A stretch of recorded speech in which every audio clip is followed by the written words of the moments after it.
प्रणाम। प्रणाम जी। गुरु जी। प्रणाम। प्रणाम गुरु जी। प्रणाम। प्रणाम जी। प्रणाम। प्रणाम गुरु जी। प्रणाम। आप सभी प्रणाम। लोगों का बहुत बहुत स्वागत है। अभिनंदन है। आज के इस सत्र में हम लोग प्राणायाम का अभ्यास, प्राणायाम के बारे में थोड़ा और गहरे में समझेंगे। कल हम लोगों ने कुंभक और स्तंभन के बारे में जाना था, समझा था। और आगे आज कुछ और अभ्यास करेंगे और समझेंगे कि कैसे प्राणायाम को किस प्रकार से अपने जीवन में उतार सकते हैं, उसके दर्शन को किस प्रकार से समझ सकते हैं। तो चलिए, स्थिर होकर के बैठ जाइए किसी आरामदायक स्थिति में, जिसमें आपकी रीढ़ की हड्डी सीधी हो सके वैसी बैठ जाइए।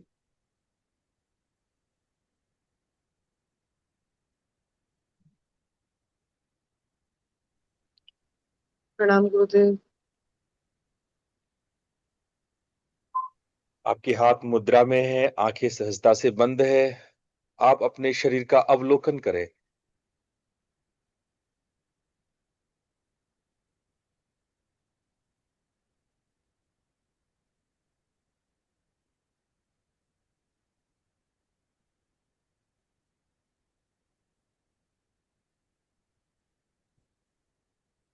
पूरे शरीर को ऐसे देखें जैसे मानो कि आप कोई दर्पण, कोई मिरर देख रहे हो।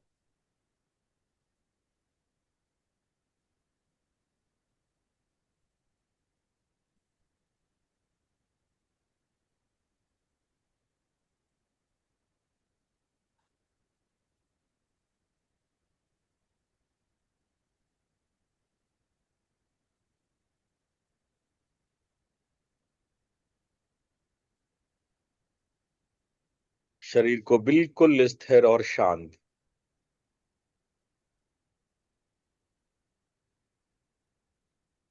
जब शरीर कायास्थैर्य में हो जाए, तब अपने श्वास प्रश्वास के प्रति सजग बनेंगे।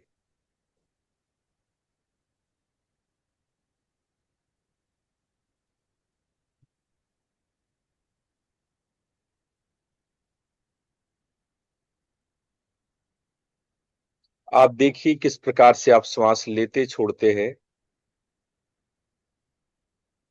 श्वास के रिदम को, उसमें आप उथला या गहरा, तेज धीरे कैसे श्वास ले रहे हैं, बस आप सजग बनिए, ऑब्जर्व कीजिए।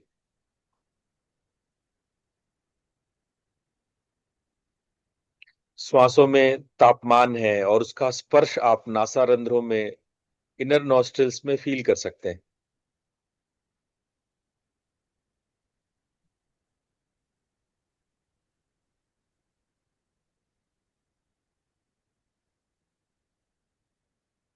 आप पूरी तरह से सजग हैं। आपकी पूर्ण सजगता ये आपको बता सकती है कि आपका स्वर क्या है। दाईं तरफ से ज्यादा श्वास ले पाते हैं या बाईं तरफ से, लेफ्ट या राइट, कौन सी नॉस्ट्रिल डोमिनेंट है, वो बिना हाथ का इस्तेमाल किए केवल आप श्वास लेने छोड़ने से ही पहचान सकते हैं कि आपका स्वर क्या है।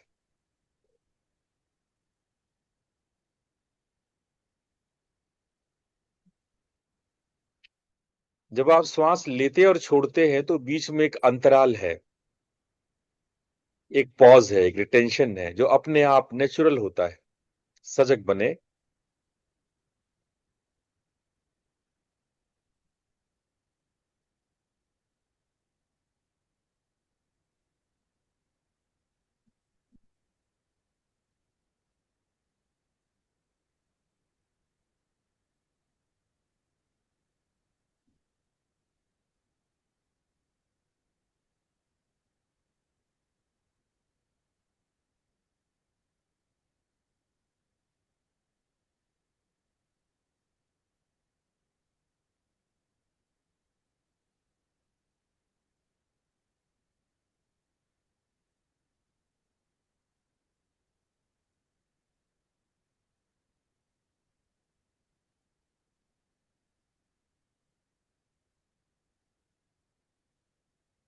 जैसे जैसे श्वास के गैप को हम अनुभव करते जाएंगे, आप अपने आप अंतर्मुखी होते जाएंगे, प्राणों को अनुभव करते जाएंगे।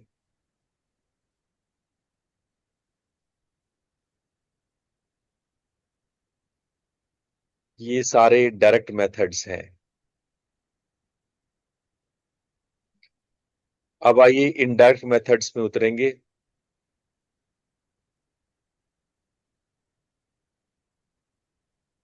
इनडायरेक्ट मेथड्स जिसमें कि हम प्राण को इवोक करते हैं, प्रोजेक्ट करते हैं, छेड़छाड़ करके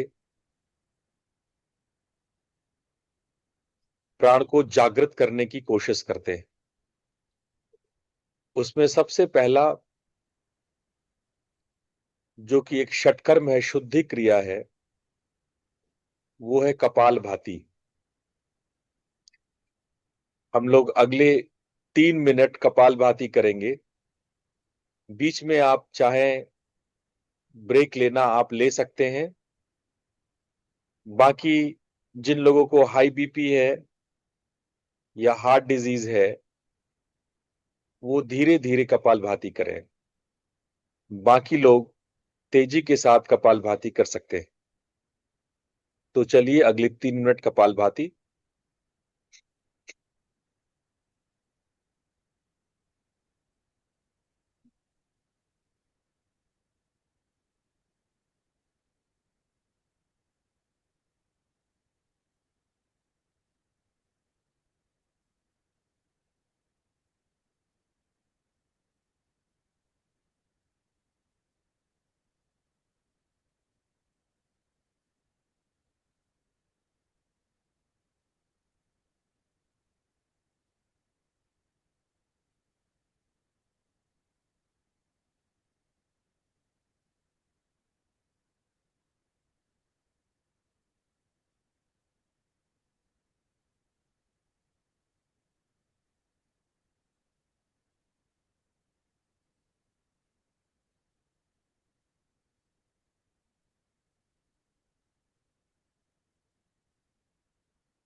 कपालभाति के बाद पूरी तरह से श्वास बाहर निकालेंगे और उसके बाद जालंधर बंद यानी ठुड्डी को कॉलर बोन पे लगाइए।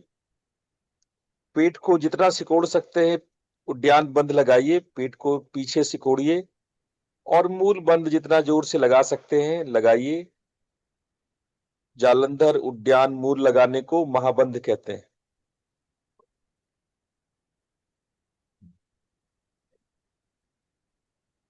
और जब श्वास लेने की इच्छा हो तो श्वास लेके पूर्ण करें। अब आइए अनुलोम विलोम नाड़ी शोधन प्राणायाम करेंगे। नाड़ी शोधन प्राणायाम यदि आप तांत्रिक रूप से करते हैं तो ये प्राणायाम है, अन्यथा ये शुद्धि क्रिया है। अब इसमें क्या करेंगे कि दाएं से श्वास लेके बाएं छोड़ेंगे तो फिर बाएं से ही सांस लेके दाएं छोड़ना है। तो सांस को एक तरफ से लेना, दूसरी तरफ से छोड़ना, जिस तरफ से छोड़ेंगे उसी तरफ से लेंगे। तो चलिए 2 से 3 मिनट करेंगे। अनुलोम विलोम।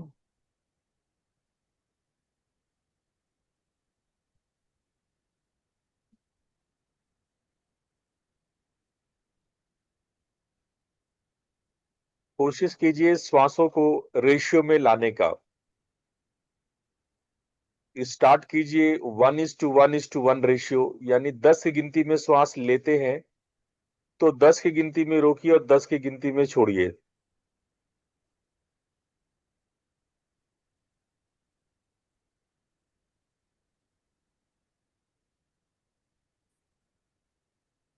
जो लोग कुंभक का अभ्यास करते हैं वो कुंभक और श्वास छोड़ने को, यानी रेचक, होल्डिंग एंड एक्सलेशन, ये दोनों को डबल कर दीजिए, 1:2:2,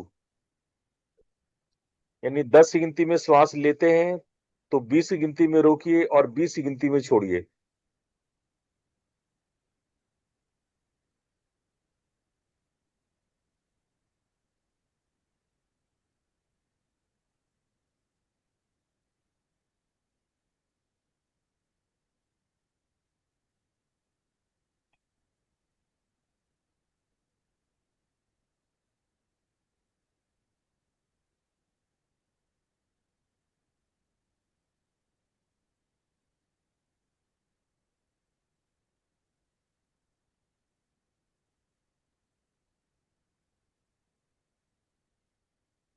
नैना जी, अनुलोम विलोम करना है।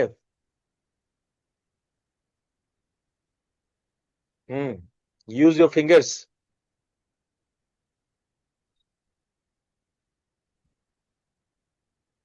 भाई, जो लोग वीडियो पे हैं उन्हें तो मैं देख पा रहा हूं, बाकी जो लोग वीडियो पे हैं नहीं है, मुझे नहीं पता आप लोग अनुलोम विलोम कर रहे हैं या नहीं कर रहे।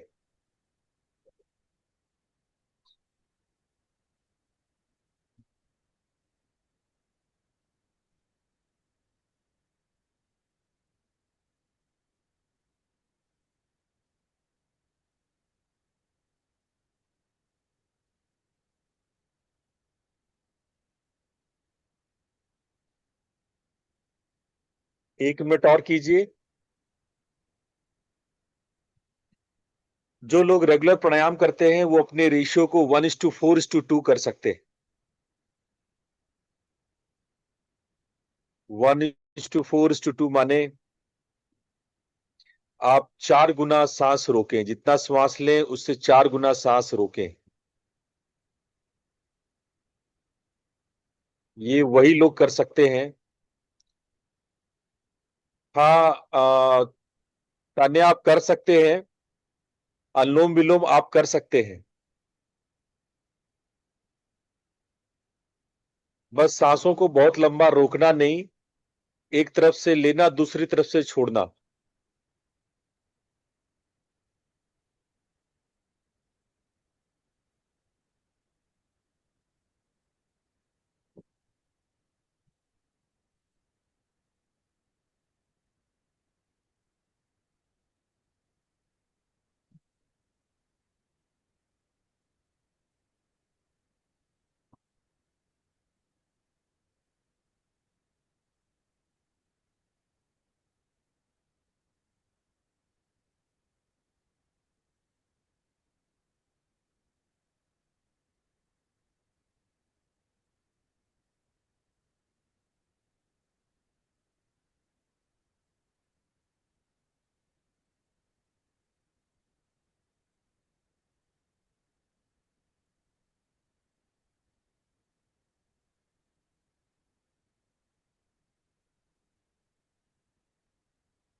अब हम लोग अनुलोम विलोम का एक फास्टर वर्जन करेंगे, जिसको भस्त्रिका अनुलोम विलोम कहते हैं। इसमें क्या करना है, बहुत जल्दी जल्दी सांस लेना छोड़ना है। यानी कि आप अगर दाई नासिका से श्वास लेते हैं तो बाई में ही छोड़ेंगे, जैसे अनुलोम विलोम करते हैं, लेकिन इसको बहुत तेज फास्ट करना है, रैपिड एंड फास्ट, जितना जल्दी जल्दी कर सकते हैं कोशिश। लेकिन नाक में गड़बड़ी मत कीजिएगा, लेने छोड़ने में गड़बड़ी मत कीजिएगा। आपको अनुलोम विलोम के नियम से ही सांस लेना छोड़ना है लेकिन फास्ट करना।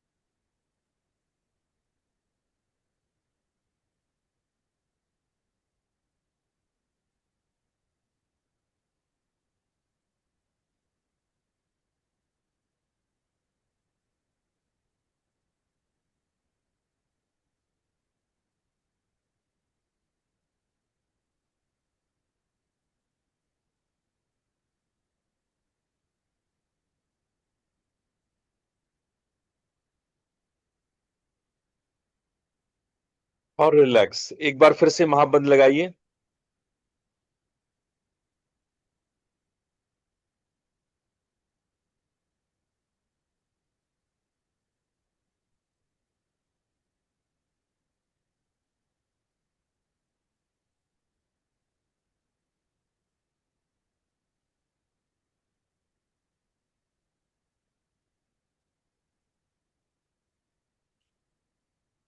अब हम लोग करेंगे शीतली प्राणायाम।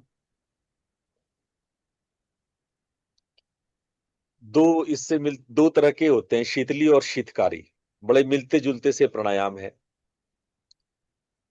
शीतली में हम लोग दोनों दांतों को मिला करके और जीभ को लगा लेते हैं दांत के साथ, और ऐसे करके सांस लेते हैं। और शीतकारी में ऐसे गोल कर लेते हैं, अपने जीभ को ऐसे ऐसे गोल कर लेते हैं और सांस लेते हैं। तो 1-2 मिनट शीतली कीजिए, 1-2 मिनट शीतकारी कीजिए। क्या करना है, मुंह से श्वास लेना है। जो ठंडा ठंडा श्वास भीतर जाएगा उसको छाती में फील करना, उस ठंडक को। और उसके बाद नाक से सांस छोड़ना। तो मुंह से सांस लेना, नाक से सांस छोड़ना। मुंह से भी कैसे लेंगे, या तो आप दोनों दांतों को मिला करके दांतों में जीभ लगा करके उसके बाद ऐसे ले सकते हैं, यानी तो ऐसे मुंह को जीभ को ऐसा गोल करके ऐसे ले सकते हैं। ठीक है, तो चलिए अगले 3 मिनट शीतली या शीतकारी प्राणायाम करते हैं।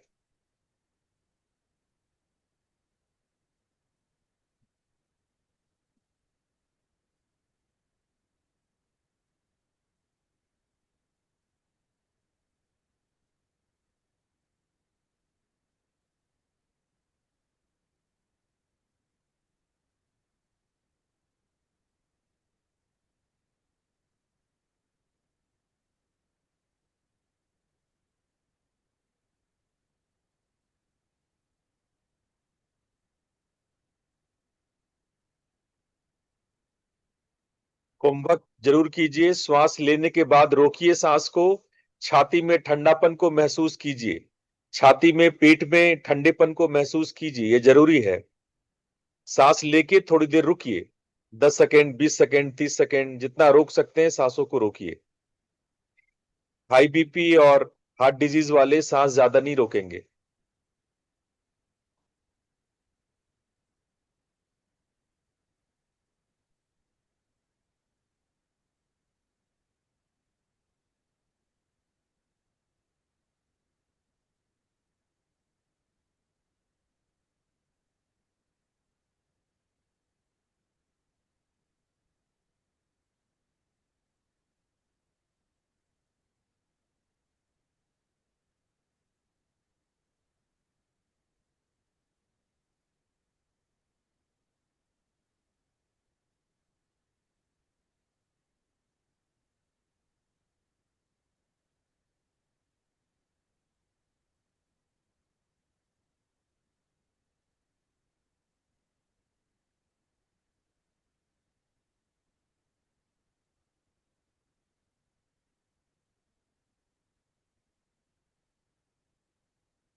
धीरे धीरे सामान्य श्वास में आइए और अपने भीतर शीतलता को महसूस कीजिए।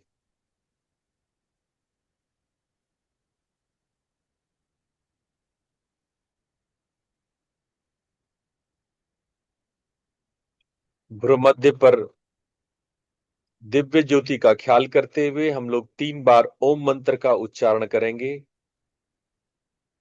तत्पश्चात शांति पाठ करेंगे। लंबा और गहरा श्वास लीजिए। ओ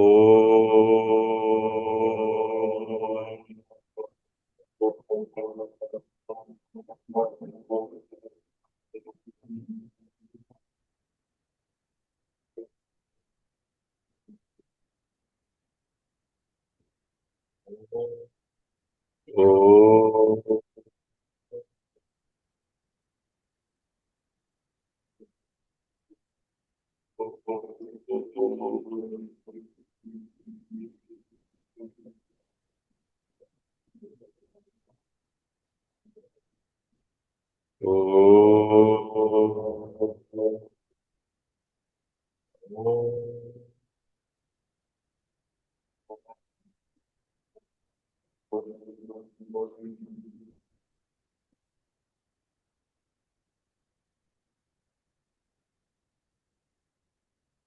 ओम असतो मा सद्गमय तमसो मा ज्योतिर्गमय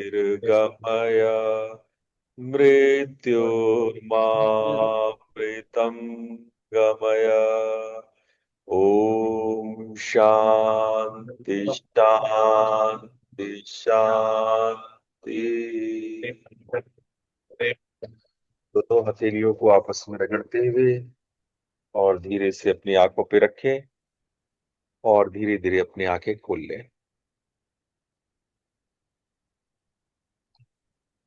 आप लोग का पुनः स्वागत है। आज का सत्र पूरी तरह से प्राणायाम पर समर्पित है। हमने बताया कि कुछ इनडायरेक्ट मेथड्स हैं, कुछ तो डायरेक्ट मेथड है जो मैंने पहले बताया, और कुछ इनडायरेक्ट मेथड्स है जिसमें कि हम लोग प्रयास करके प्राणों को एक्साइट करते हैं और उसको फील करने की कोशिश करते हैं। प्रयास करके प्राणायाम को, प्राण को एक्साइट करते हैं। जो डायरेक्ट मेथड्स है उसमें केवल सजग होना होता है, केवल अवेयर होना होता है। जैसे विपस्सना, जैसे श्वास का अंतराल के प्रति जो आप प्रैक्टिस करते हो, ये सब क्या डायरेक्ट मेथड्स।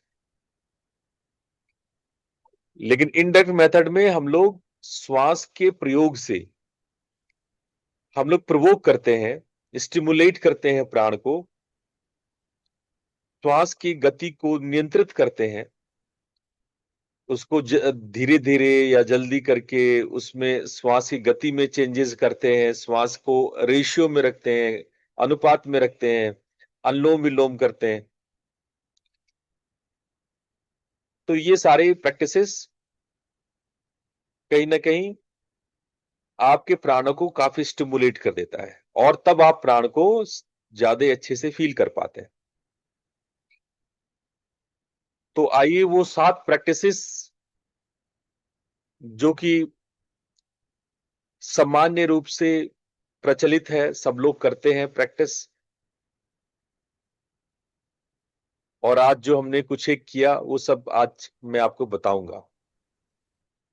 आज हम लोगों ने कपालभाति किया, अनुलोम विलोम किया। अनुलोम विलोम हमने 2 प्रकार का किया, एक नाड़ी शोधन और एक भस्त्रिका। भस्त्रिका भी जो फास्ट ब्रीदिंग किया वो अनुलोम विलोम था। चंद्रभेदी सूर्यभेदी आज हम लोगों ने नहीं किया, क्योंकि आपने पहले किया हुआ था। समय लिमिटेड मेरे पास रहता है, इसलिए प्रैक्टिस नहीं करा। बाद में आपने शीतली और शीतकारी प्राणायाम किया, जो जब जिह्वा को गोल करके करते हैं तो उसको शीतली करते हैं, और दांत को मिला करके जब खींचते हैं तो उसको शीतकारी कहते हैं। तो ये 7 प्रैक्टिसेस हैं जो कि कॉमनली फेमस है, किए जाते हैं।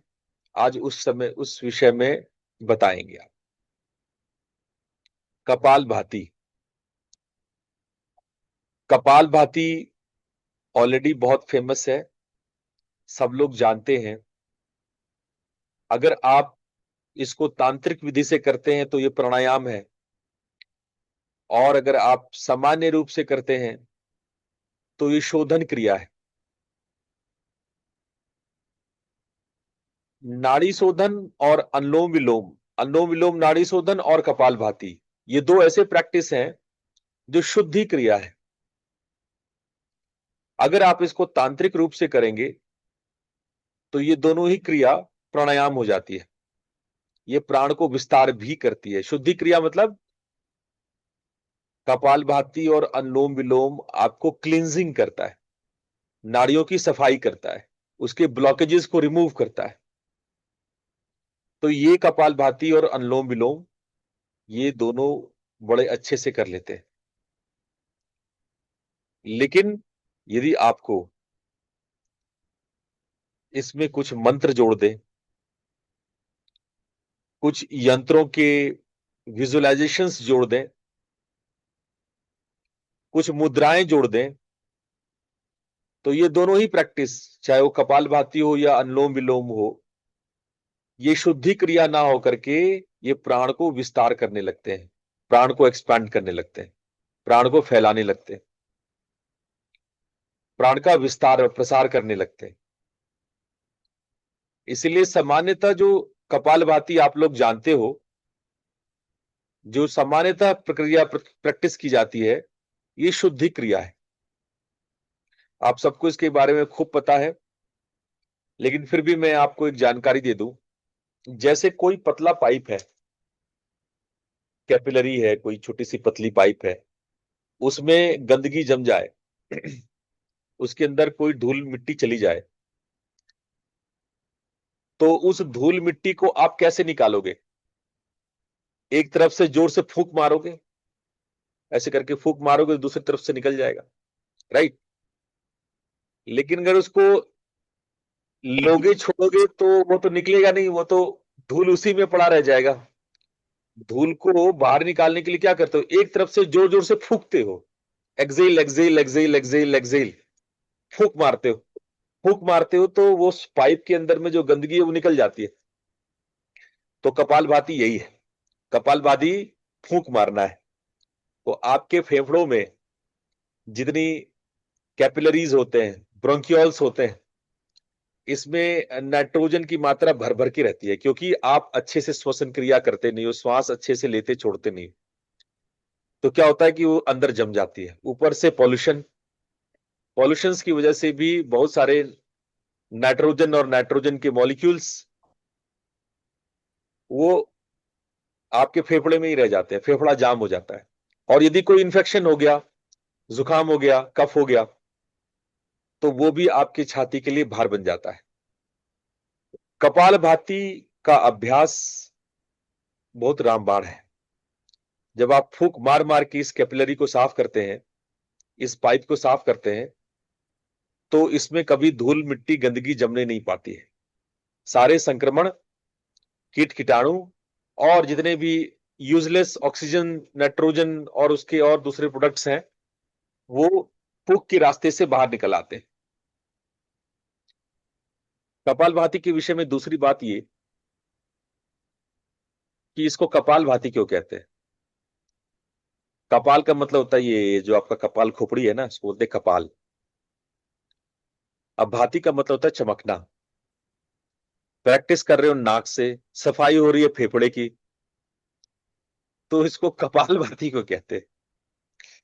बहुत लोग पूछते हैं कि भाई नाम कुछ ऐसा होना चाहिए ना, फेफड़ा शुद्धि प्राणायाम, जैसे अनुलोम विलोम का है नाड़ी शोधन, एकदम क्लियर है, नाड़ी शोधन। अनुलोम विलोम को बोलते हैं नाड़ी शोधन। लेकिन कपालभाति को कपालभाति क्यों बोलते हैं? इसका भी कुछ नाड़ी शोधन टाइप का नाम रहना चाहिए, है ना? तो कपालभाति इसलिए कहते हैं इसका नाम, क्योंकि जब आप तेजी से सांस छोड़ते हो, एक्सेल करते हो, तो ऑक्सीजन की मात्रा आपकी बॉडी में बढ़ जाती है, आपके रक्त में बढ़ जाती है, और जिससे एटीपी रिएक्शंस बहुत तेज हो जाता है और भारी मात्रा में एनर्जी आपकी बॉडी में क्रिएट होती है। वही आप जब दौड़ के आते हो तो हांफते हो ना, तो हांफते हांफते हांफते क्या करते हो? सांस ज्यादा लेते छोड़ते हो। ये क्रिया आप यहाँ पे ध्यान में बैठे हुए हो, दौड़ के तो आए नहीं हो, फिर भी आपकी सांस तेज हो गई है। उस वक्त जब हम हांफते हैं तो हमारे शरीर को एनर्जी की जरूरत होती है, क्योंकि हम दौड़ के आए, मेहनत किए। यहां बैठे हो, कोई एनर्जी की जरूरत नहीं है, तब भी आप हांफ रहे हो, तब भी आप भारी मात्रा में ऑक्सीजन और कंबसन कर रहे हो ब्लड में। ये कंबसन करते हैं ब्लड में, इतना एनर्जी करोगे क्या उस एनर्जी का? कपालभाति से enormous amount of energy create होता है, इनॉर्मस अमाउंट, भारी संख्या में एनर्जी बनती है। उसका क्या करते हो? वही जब आपके सर पे चढ़ जाता है एनर्जी, जब आपके खोपड़ी में आ जाता है, तो आपकी खोपड़ी को प्रकाश से भर देता है, आपके ब्रेन को प्रकाश से भर देता है, और इसीलिए इसका नाम कपालभाति है। इसीलिए इसका नाम कपालभाति है, क्योंकि आपका ब्रेन ऑक्सीजन से भरपूर हो जाता है, एनर्जी से भरपूर हो जाता है, और आपकी खोपड़ी री एनर्जाइज हो जाती है। इसीलिए इसका नाम कपालभाति है। तो बहुत सरल सा अभ्यास है, इसको आप रेगुलर करते हैं तो आपके जो पाचन तंत्र है वो सक्रिय हो जाता है, कब्ज दूर होता है, मोटापा को घटाने में बहुत सहायक है। आपके ब्लड जो मस्तिष्क है, ब्रेन में, उसमें जो रक्त प्रवाह है वो बढ़ता है, आंखों की रोशनी बढ़ती है, स्मरण शक्ति, मेमोरी पावर बढ़ता है। डायबिटीज है, चाहे कोई अस्थमा वगैरह बीमारी है, ब्रोंकाइटिस है, उसमें लाभ होता है। लेकिन ख्याल रखना अस्थमा वालों कि जब आपको अस्थमा का दौरा चल रहा है, आप एकदम पीड़ित हो, उस वक्त कपालभाति मत कर लेने लगना, है ना। जब अस्थमा का दौरा नहीं है, आपका छाती शांत है, धीरे धीरे हल्के हल्के करना। अस्थमा वाले एकदम जोर लगा के नहीं करना, नहीं तो दौरा पड़ेगा अस्थमा का, तो फिर उसको कंट्रोल करना आपको मुश्किल होगा। तो धीरे धीरे रुक रुक के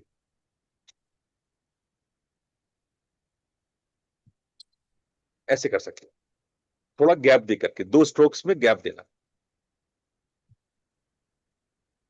बहुत लोग प्रैक्टिस करते हैं कपालभाति 30 मिनट, 40 मिनट। ये अच्छी प्रैक्टिस है, बहुत कंट्रोवर्सी है। लोग पूछते हैं कि गुरुजी करना चाहिए कि नहीं करना चाहिए।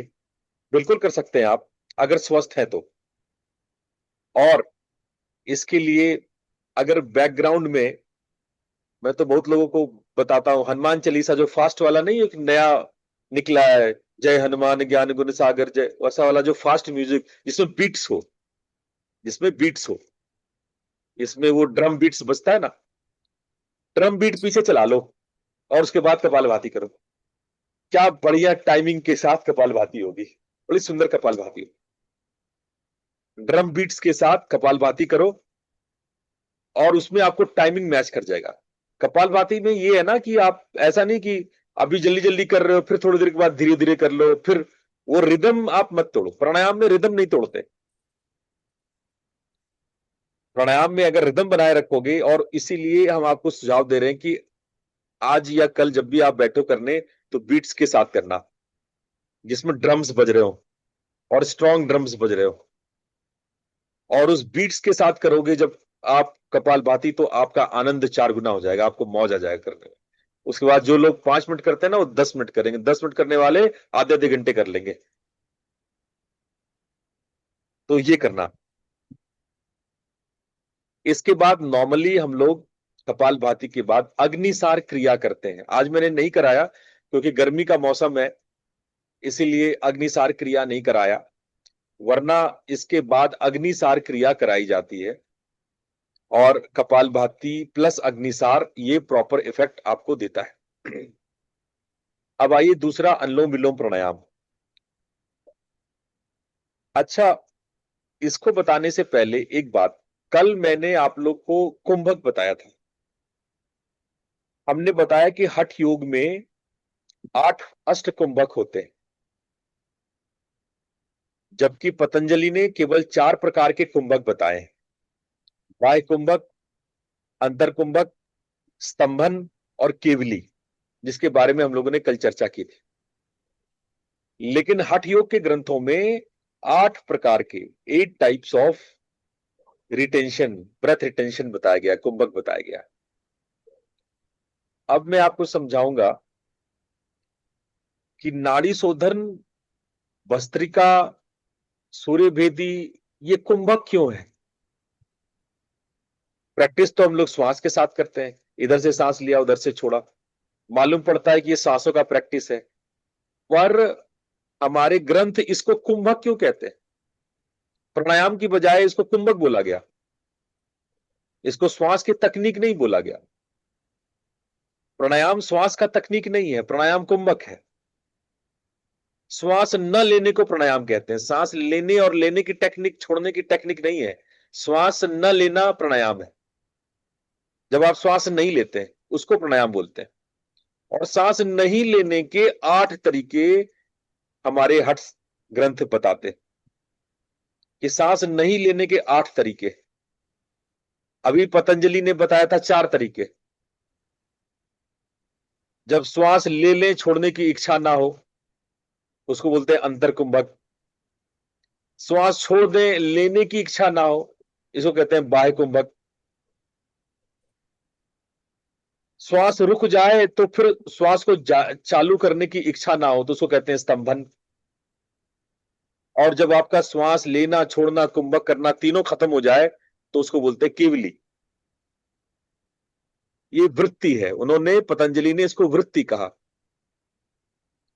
कि ये चारों जो है, ये चारों वृत्ति है, मेंटल पैटर्न है, इच्छा है। आप सांस ले रहे हैं क्योंकि आपको सांस लेने की इच्छा है, सांस छोड़ रहे हैं क्योंकि सांस छोड़ने की इच्छा है, और ये इच्छा छोड़ी जा सकती है। इसीलिए राजयोगी भगवान पतंजलि, जिन्होंने राजयोग की बात करी, वो प्राण की नहीं, वो मन की बात करते हैं, वो चेतना की बात करते हैं। उन्होंने ये नहीं कहा प्राण का विस्तार होता है, उन्होंने ये नहीं कहा कि सांस रोक देते हैं। सांस लेने की इच्छा नहीं होती है, सांस छोड़ने की इच्छा नहीं होती। आ रही बात समझ में? अब हम बताएंगे आप लोगों को कि ये वृत्ति, ये जो कुंभक है, इसको हठ योग ग्रंथों में कैसे बताया गया। अब मैं आगे आप लोगों को जो कुंभक बताऊंगा उसमें समझाऊंगा कि हठ योग उसको किस प्रकार से बताता है।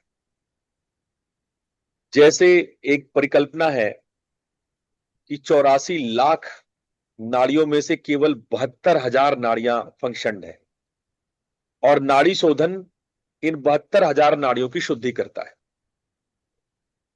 जब हम एक तरफ से सांस लेते हैं, एक क्रम से एक तरफ से, और विलोम मतलब दूसरी तरफ से छोड़ते हैं, इसको अनुलोम विलोम प्राणायाम कहते हैं।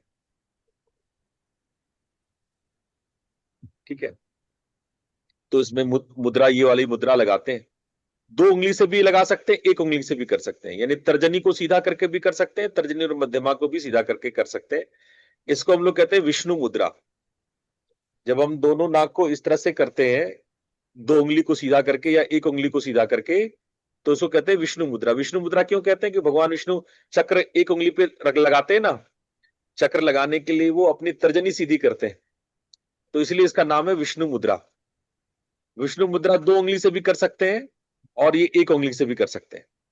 तो आपको विष्णु मुद्रा लगाना होता है, और नाक के दोनों तरफ करके एक तरफ से खोलना, एक तरफ से बंद करना। उंगली क्यों सीधा करते हैं? ताकि इस उंगली को आप अपने भ्रूमध्य में लगा लें, और जब सांस रोकेंगे तो इसको हल्का सा दबा लीजिए, ये भ्रूमध्य को हल्का सा प्रेशर दे दीजिए, इसीलिए ये उंगली सीधी की जाती है। वरना तो आप ऐसे ऐसे भी कर लेते हैं, ऐसे ऐसे लोग कर लेते हैं, ऐसे ऐसे भी कर सकते हैं, इसको भी चूटा बना सकते हैं ना, लेकिन नहीं बनाते। क्यों? ये उंगली क्यों खोलते हैं? क्योंकि इससे हम भ्रूमध्य पर उंगली रखते हैं, भ्रूमध्य पर इस उंगली को टच कराते हैं, और सांस रोकते समय इसको प्रेशर देते हैं, ताकि आपका ध्यान आज्ञा चक्र पे बना रहे। जब आप श्वास रोके तो आपका श्वास रोकने के समय आपका ध्यान भ्रूमध्य पर रहे, इसीलिए हम ऐसा करते हैं। ठीक है, तो अब फिर से प्रश्न उठता है कि ये कुंभक कैसे है? ये तो श्वास लेने और छोड़ने की प्रक्रिया मालूम पड़ती है, इसको कुंभक कहा जाता कोई कुछ पूछना चाह रहा है?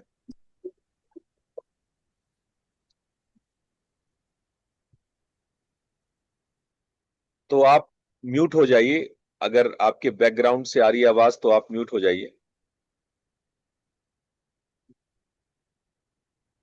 तो सवाल उठता है कि इसको कुंभक क्यों कहते हैं? ये नाड़ी शोधन तो बहुत श्वास की प्रक्रिया मालूम पड़ रही है। इसमें एक रेशियो है बच्चों। ये रेशियो है 1:4:2। यानी कि अगर आप 4 की गिनती में सांस लेते हैं तो 4 गुना श्वास रोकिए। मतलब अगर 4 की गिनती में तो 16 की गिनती में श्वास रोकिए और 8 गिनती में छोड़िए। वैसे इसका रेशियो जो शास्त्रों में था, जो अक्षर लिखे गए थे, नंबर्स 16, 64, 32, यानी 16 गिनिए, 64 रोकिए, 32 छोड़िए। ये गिनती शास्त्रों में लिखा हुआ है। 16। आपके यहां से शोर आ रहा है, कोई कुछ पूछना चाह रहे हैं? और यदि पूछना नहीं चाह रहे तो आप प्लीज म्यूट कर लें।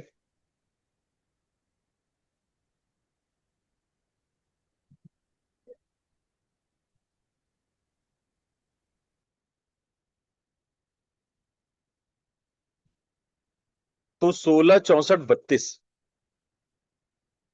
अब पता, एक और मजेदार बात बताते हैं। ये 16, 64 आप कहो गुरु जी ये तो कोई स्लो स्लो गिन ले, 1, 2, 3, आप कोई जल्दी जल्दी गिन ले, 1, 2, 3, 4, 5, 6, 7, 8, 9, 10। तो ये 16, 64, 32। अब इसका टाइमिंग का कैसा सीन था? पहले के टाइम में तो घड़ी थी नहीं कि घड़ी की सेकंड्स देख करके गिनती करते थे। तो ये गिनती कितनी जल्दी कितने धीरे है ये कैसे मापेंगे, ये कैसे जानेंगे? शास्त्रों में तो 16, 64, 32 ऐसे लिखा हुआ है कि 16 बार में 16 गिनती में श्वास होना चाहिए, 64 में रोकना चाहिए, 32 में छोड़ना चाहिए। अब ये जल्दी जल्दी भी हो सकता है, जल्दी जल्दी भी गिन सकते हैं और धीरे धीरे भी गिन सकते हैं। इसका मापना क्या है, इसकी कलना कैसे करते हैं? अच्छा, इसका भी गणित बताते हैं आपको। तंत्र शास्त्र में इसका भी गणित है कि आप गिनती कैसे गिनेंगे। अगर आप अपने घुटने पे, मेरा घुटना दिख रहा है, ये घुटना, इस घुटने पे एक बार आप हाथ को ऐसे फिराते हैं, ऐसे एक बार आप हाथ फिराते हैं और चुटकी बजाते हैं तो एक गिनना है। 1, 2, 3, 4, 5, 6, 7, ऐसा। समझ में आया? तो ये पुराने टाइम का ये कैलकुलेशन था। हमारे तंत्र शास्त्र में लिखा है कि जब आपको गिनती गिनना है 16, 64, 32, तो ये तरीका है गिनती गिनने का। अब उसको आप सेकंड में घड़ी में सेट कर लो, कितना समय लगता है। आपका घुटना, आपका हाथ आप सेट कर लो, एक बार अपने हाथ से घुटने में घुमा के देखो कितना समय लगता है। तो 16, 64, 32 ये स्टैंडर्ड है। हमारे योग शास्त्र और तंत्र शास्त्र ने ये नियम दिया। अब इसमें देखो 64 बार सांस को रोकना, ऐसा लग रहा है कि पूरी प्रैक्टिस जो है सांस रोकने की है। अगर हम 1 सेकेंड में भी एक गिनती गिन रहे हैं तो 1 मिनट से भी ज्यादा समय सांस रोकने की बात हो रही है। यानी कि आपको ये पूरी प्रैक्टिस ऐसा लगेगा मानो हम सांस रोकने की प्रैक्टिस कर रहे हैं। 4 गुना ज्यादा रेचक से, पूरक से, इनहेलेशन से पूरक से 4 गुना ज्यादा, इनहेलेशन से 4 टाइम ज्यादा रोकने की प्रैक्टिस है ये। तो कहोगे गुरुजी जब सांस ही रोकना है ना तो इधर से सांस उधर से सांस क्यों लेना, इधर से लो उधर से छोड़ो, एक ही बार कह दो सांस रोक लो, रोक लेंगे सांस। है कि नहीं? इधर से लो उधर से छोड़ो, इधर से, ये क्या चक्कर, ये क्या गोरख धंधा है? तो मैंने आप लोग को स्वर योग में बताया था कि हमारे जो नासिका है वो ईड़ा पिंगला नामक 2 नाड़ियों से संबंधित है। दाएं तरफ जो है वो पिंगला नाड़ी और बायां तरफ ईड़ा नाड़ी। इन 2 नाड़ियों से संबंधित होने के कारण जब हम एक तरफ से सांस लेते हैं तो खास तरह की नाड़ी, अगर हम दाएं तरफ से लेते हैं राइट साइड से, तो पिंगला नाड़ी एक्टिव हो जाती है। हमारे अंदर जो एनर्जी होती है, वो एनर्जी हमारे भीतर कैसी होती है? वो फिजिकल एनर्जी, मैस्कुलिन एनर्जी, वो एनर्जी। और उस एनर्जी पर कुंभक लगा दिया आप। बाएं से छोड़ा, अगर मान लो बाएं से छोड़ा, बाएं के बाद जब आपने सांस लिया तो ईड़ा नाड़ी, जो कि फीमेल एनर्जी है, जो कि मेंटल एनर्जी है, उस पर कुंभक लगा दिया आपने। तो आप अलग अलग एनर्जीज के साथ कुंभक लगा रहे हैं अनुलोम विलोम में। तो ये एक ऐसा कुंभक है, ऐसे प्राण का विस्तार है, ऐसे एनर्जी का एक्सपेंशन है, जो मेल और फीमेल एनर्जी, मस्कुलर और मेंटल एनर्जी पर हम फोकस करके उसको एक्सपांड कर रहे हैं। तो इसीलिए तंत्र बहुत ज्यादा संवेदनशील है। वो सिर्फ सांस रोकने की बात को, कि सांस लेने की इच्छा, छोड़ने की इच्छा, पतंजलि तो सांस लेने की इच्छा, वो तो आ गए राजयोग पे, वो तो आ गए सीधे सीधे राजयोग पे, इच्छा पे आ गए, वृत्ति पे आ गए। लेकिन तंत्र शास्त्र ज्यादा संवेदनशील है, ज्यादा गहरी बात कर रहे हैं। वो कर रहे हैं कि किस एनर्जी पर आप कुंभक लगा रहे हो। बात केवल इच्छा की नहीं है। जो इच्छा हो रही है छोड़ने की, लेने की, तो उसमें एनर्जी कौन सा काम कर रहा है? सात्विक, रासिक, तामसिक, फीमेल, मेल, फीमेल, मस्कुलर और मेंटल, देखो कितने विभाजित हो गए। वही कुंभक आप ऐसे दोनों नाक से सांस लेके भी कुंभक मार सकते हो। लेकिन आपने एनर्जी सेलेक्ट किया कि हम फीमेल एनर्जी पे, हम मेंटल एनर्जी पर कुंभक मारेंगे, उसका विस्तार करेंगे। आ रही बात समझ में? किसी को नहीं आ रही है तो पूछ ले।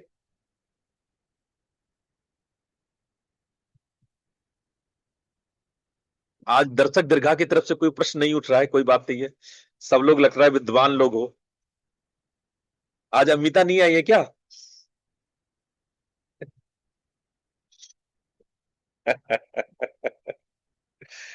ठीक है, कोई बात नहीं। गुरुजी एक बात पूछनी थी। हाँ बिल्कुल बिल्कुल, पूछिए। गुरुजी आपने बताया अनुलोम विलोम नाड़ी शोधन कहते हैं इसको, नाड़ियों की सफाई करता है। अगर इनके साथ अगर हम मंत्र को जोड़ दें फिर क्या कहते हैं इसको? देखो, प्राणायाम दो प्रकार का होता है, सबीज और निर्बीज। ठीक है। जब हम लोग मंत्रों को जोड़ते हैं तो उसको बोलते हैं सबीज प्राणायाम। अब सबीज अनुलोम विलोम प्राणायाम बोलेंगे। अगर मंत्र जोड़ देंगे तो उसको बोलेंगे सबीज अनुलोम विलोम प्राणायाम। समझ में आई बात को? धन्यवाद और जब धन्यवाद। मंत्रों को नहीं जोड़ते हैं तो उसको बोलते हैं या तो साधारण हाँ, अनुलोम विलोम बोल दीजिए, या निर्बीज अनुलोम विलोम प्राणायाम। ठीक है। धन्यवाद। धन्यवाद। और कोई प्रश्न है आपके मन में? आगे बढ़े फिर हम लोग। चलिए आगे चलते हैं। गुरुजी प्राणायाम के कुछ मंत्र भी होते हैं कि मैं जैसे ओम भू, ओम भुवा, ओम स्वहा, ओम जन, ओम बिल्कुल तपः? बिल्कुल बिल्कुल। गायत्री मंत्र होते हैं, उसके अलावे भी मंत्र होते हैं। आप तंत्र शास्त्रों में उतरेंगे तो बहुत सारे मंत्र श्वास पे किए जाते हैं। और उन मंत्रों को आपके जो भी मंत्र गुरु है वो बताएंगे कि श्वास पे इसको कैसे लेते हैं। कुछ रेचक पे लेते हैं, कुछ पूरक पे लेते हैं, और कुछ कुंभक पे लेते हैं। और कभी कभी मंत्रों का कुछ हिस्सा पूरक होता है, कुछ हिस्सा कुंभक होता है, कुछ हिस्सा जो है पूरक होता है, रेचक पूरक कुंभक होता है। तो ये डिपेंड करता है कि मंत्र कैसा है। कभी कभी मंत्र का शुरुआत रेचक से होता है, याद रखना। कुछ ऐसे भी मंत्र हैं जिसमें मंत्र की शुरुआत रेचक से, एक्सलेशन से होती है। तो वही डिपेंड करता है कि किस प्रकार का मंत्र है, किस परंपरा से, किस कुल से आपने मंत्र लिया है, आपकी गुरु परंपरा क्या है, और कौन से मंत्र को किस गुरु से किस तरह से लिया गया है। वो आपको श्वास की तकनीक भी बताएगा कि किन श्वासों को हम मंत्रों के साथ कैसे जोड़े। ठीक बात है। तो गुरुजी हमने जैसे आपसे लिया हुआ है, तो जिनको हम सिमरन करते हैं, क्या उनको भी श्वास के साथ नहीं, जोड़ सकते सुमिरन को हम लोग सांस पे नहीं करते। जो हमने बताया है सिमरन, वो मानसिक जाप है। उसमें सांस क्या, जिह्वा भी नहीं हिलना चाहिए, श्वास पे नहीं आना चाहिए। वो मंत्र, वो निरालंब है। वो मंत्र को हम लोग बोलते हैं निरालंबी मंत्र। उसमें किसी का आलंबन नहीं लेते, कोई आलंबन नहीं। कहीं से कोई सपोर्ट नहीं लेना है, ठीक है। तो वैसे मंत्र को निरालंबन या निरालंबी मंत्र कहते हैं, ठीक है।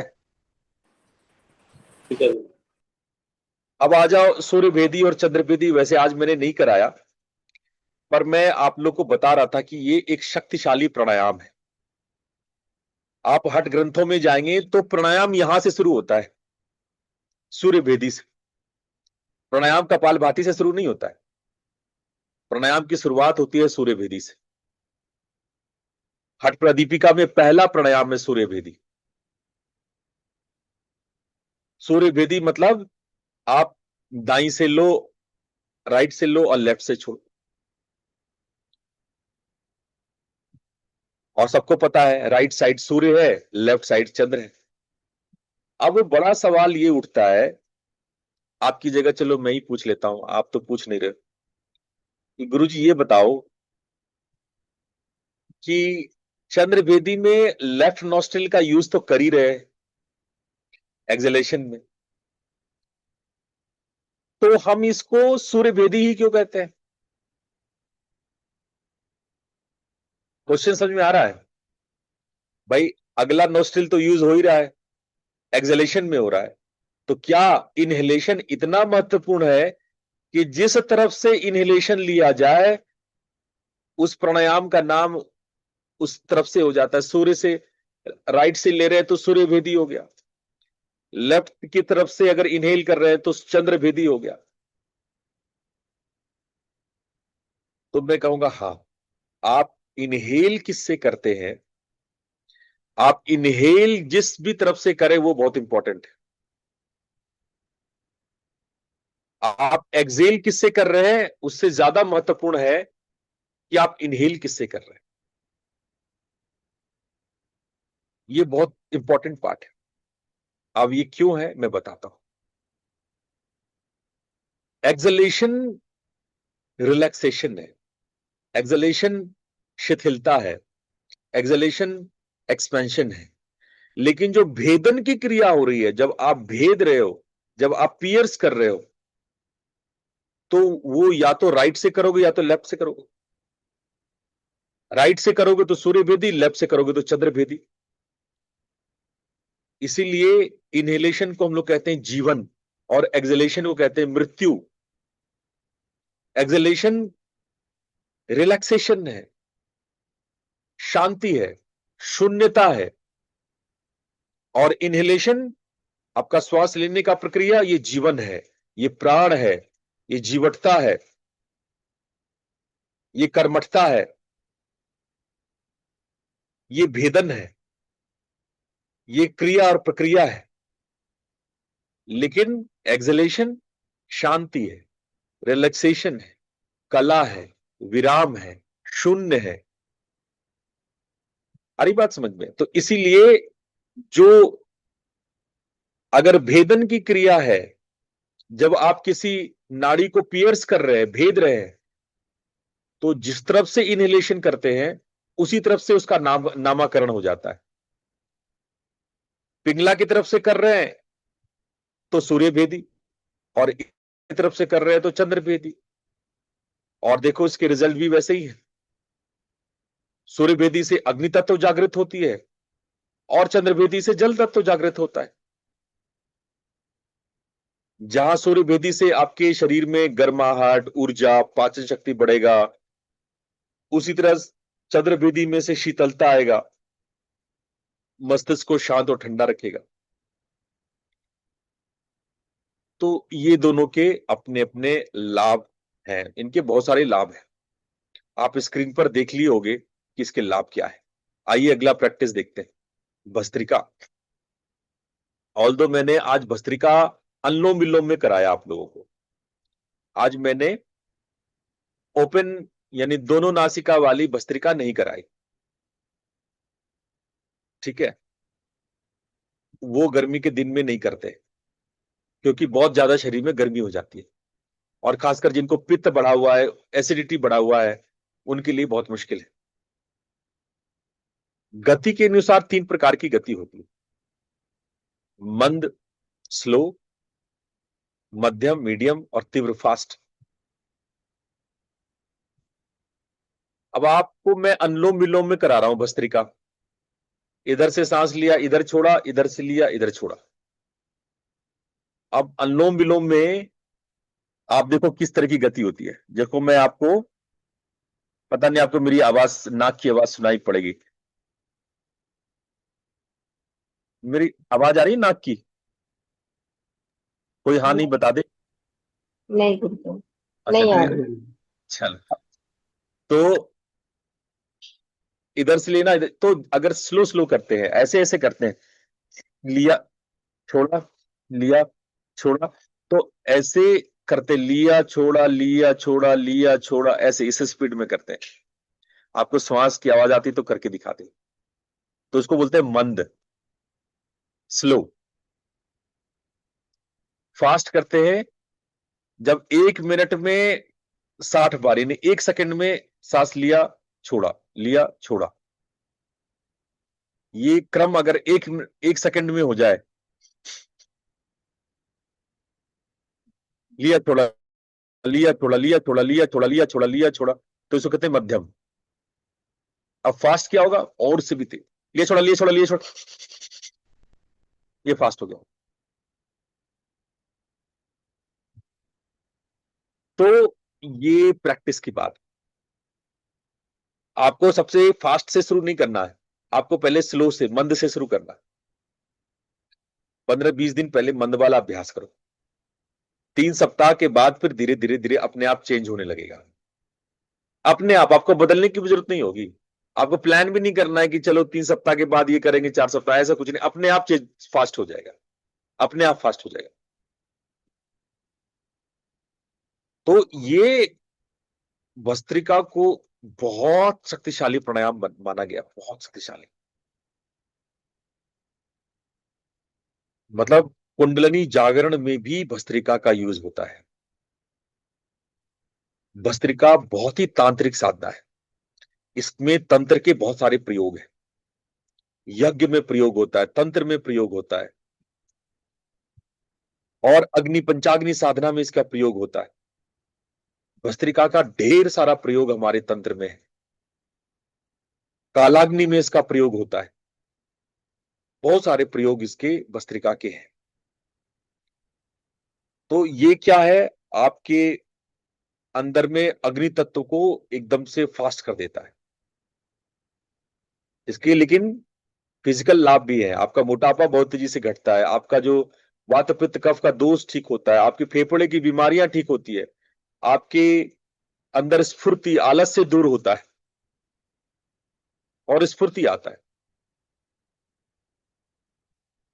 ठीक है। अब आता है शीतली और शीतकारी प्राणायाम। शीतली और शीतकारी प्राणायाम देखने में एक जैसा लगता है, लेकिन दोनों में फर्क है।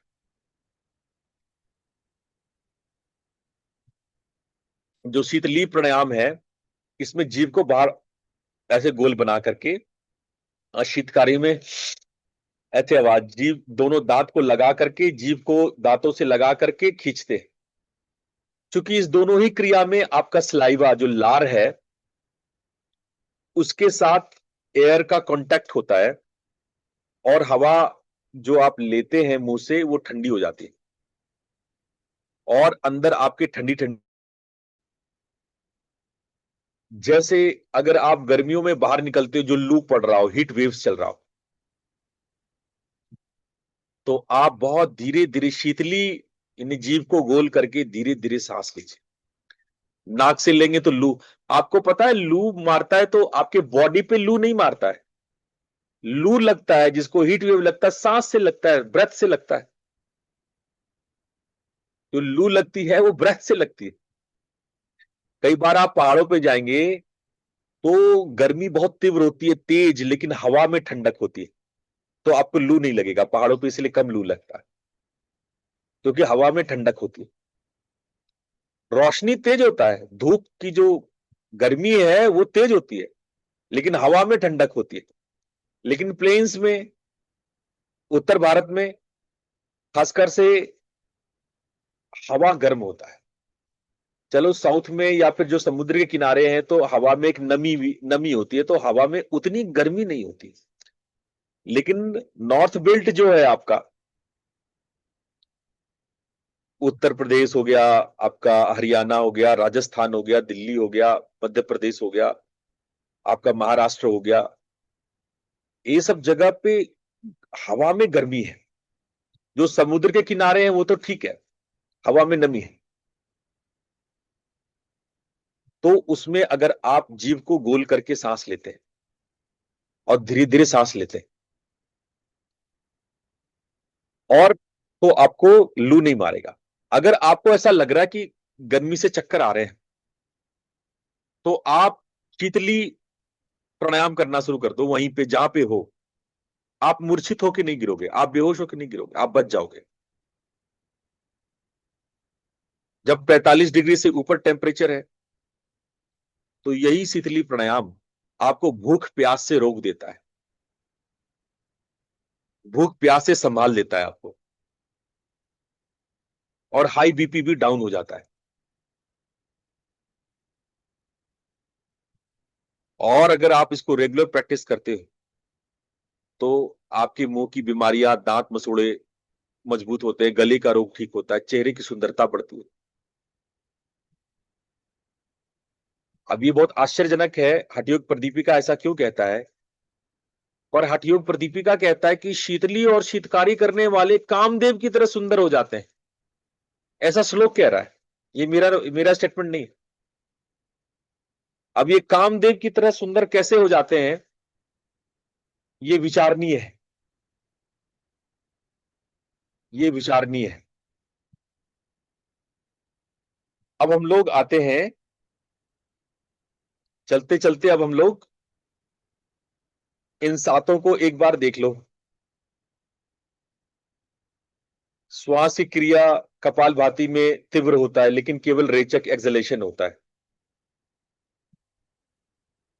और अनुलोम विलोम में अल्टरनेट नॉस्ट्रिल्स होता है।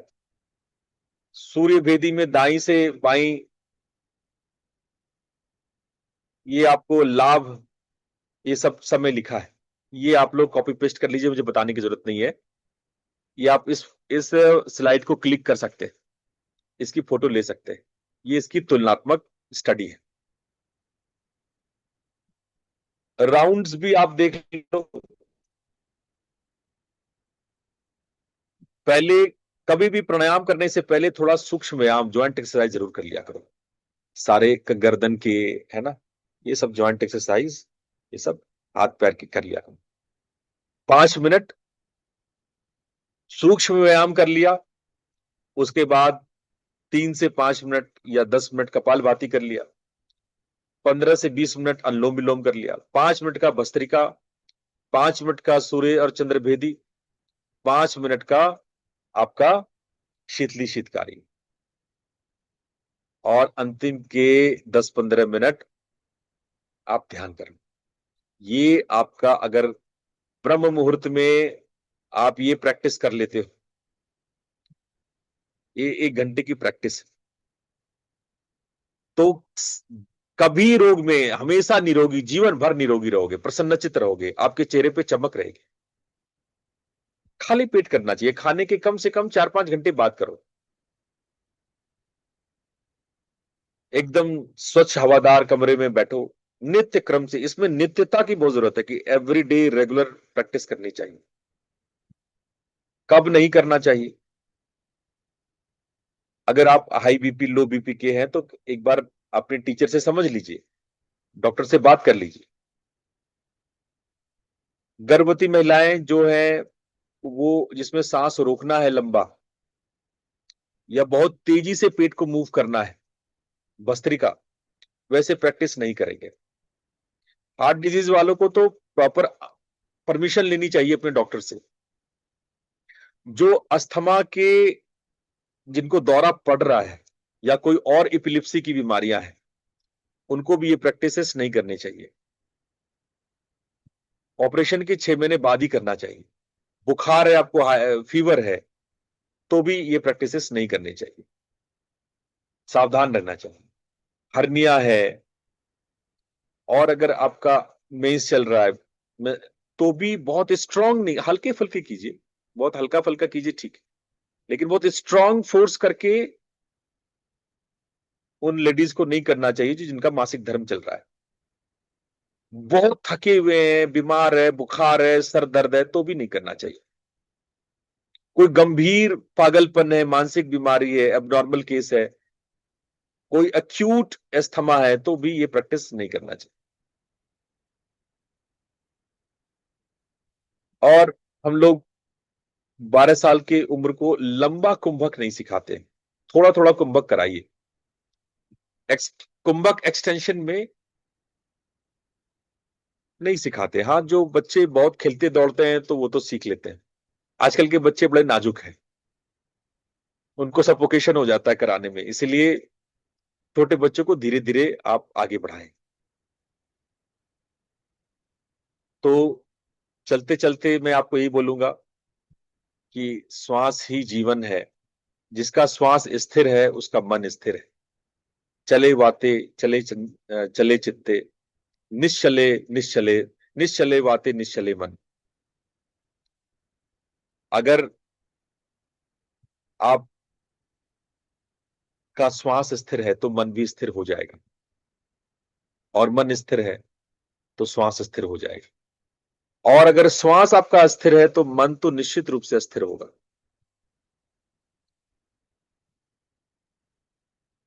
यस्य श्वासः स्थिरः तस्य चित्तम स्थिरम भवति, यस्य चित्तम स्थिरम तस्य सर्वम स्थिरम भवति। तो आज से ही प्रैक्टिस कीजिए, आधे घंटे, 40 मिनट, 50 मिनट, 1 घंटा, रोज प्रतिदिन नित्य नियम के साथ कीजिए। ये आपके स्वास्थ्य को, आपके मानसिक संतुलन को और आत्मिक शांति को बढ़ाने वाला है। तो इसी तरह से प्राणायाम करें, खूब लाभ लें।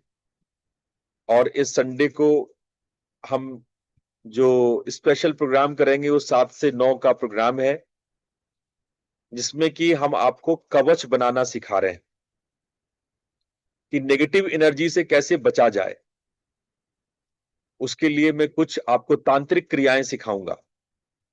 उसके लिए संडे से 7 से 9 का सेशन है, आप सब लोग रजिस्टर्ड कर लीजिएगा। आप लोग से कल फिर मिलेंगे। प्रणाम। प्रणाम गुरु जी। प्रणाम गुरु जी। प्रणाम गुरु जी। प्रणाम गुरु जी।